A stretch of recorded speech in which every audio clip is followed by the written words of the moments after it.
Hi, this is Aaron Brown, and this is an economic lookout vlog from the Iron Range in northern Minnesota. It's the beginning of March 2011, and I was going to talk about the Iron Range. The best way to do it is to frame it with a taconite steam cloud billowing up over your shoulder. Unfortunately, it is extremely cold outside, and so instead this vlog is filmed in MinnesotaBrown.com world headquarters at an undisclosed location in Itasca County on the western Mesabi. Apologize for the lack of aesthetics that you might see here. 2011 was predicted to be a strong year for taconite production on the Iron Range, and that is playing out. The first quarter has been strong. We've seen near maximum production at most of the Iron Range mining facilities across the area. And we've also seen some new hiring, or some hiring of replacing retirees in many cases, but some new hiring at a lot of the taconite plants to accommodate the increased production and again replace the workforce that might be retiring, something that will be going on over the next 5 to 10 years here as a lot of the original workers from when these taconite plants opened start to reach their retirement age. The good news is welcome, of course. We had a rough year in the previous year, and it's nice to see the production increase.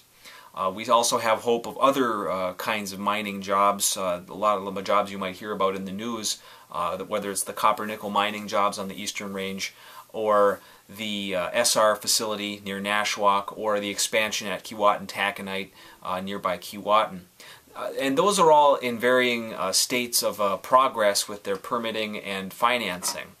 I guess the message to take away when it concerns mining in northern Minnesota is that we now have a strong sense that the mining will be important over the next several decades, that there will be mining going on here and that there will be people needed to perform those mining operations. However, those projects, even if the best things happen or the most optimistic things happen with mining projects, we're still not replacing jobs lost since the seminal collapse of the Iron Range economy in the early 1980s. And it should be extremely obvious that mining alone will not do that. The challenge of jobs now must expand beyond mining and natural resources into other areas. And it'll be interesting to see in 2011 as the euphoria over good production numbers out of the mines, as that euphoria sets in, will our leaders and will business leaders have the foresight to plan ahead for when the next bump on the road comes along with mining. They always come in booms and busts, and that's been true for more than 100 years in this region. In addition, in 2011, I think the big economic story is going to be the public sector jobs, whether it's state jobs or federal jobs. There's a chance of government shutdowns with political unrest, I guess you'd call it, in St. Paul and Washington, D.C., among other places, but certainly those two places. The chance of budget bills being held up, and also the very strong likelihood of a lot of public sector layoffs. It's a very political issue when you talk about the government and spending and jobs in the government. But it's important to note that in rural Minnesota, especially here on the Iron Range, where one dominant private industry controls a lot of the area's economy, a lot of the other jobs that become very important are those public sector jobs. If you think about a couple who lives on the Iron Range, and let's say one of those people works in a mine, there's a strong chance that the spouse might work for the public sector in some way. A teacher, a police officer, a plow driver, some other public sector job performing some kind of service, probably a very important service, or at least a somewhat important purpose in the community.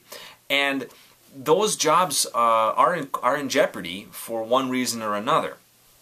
And so whether it's a layoff or a government shutdown, you could really see the private spending of these couples that might have public sector people in their midst, or couples where both people work for the public sector.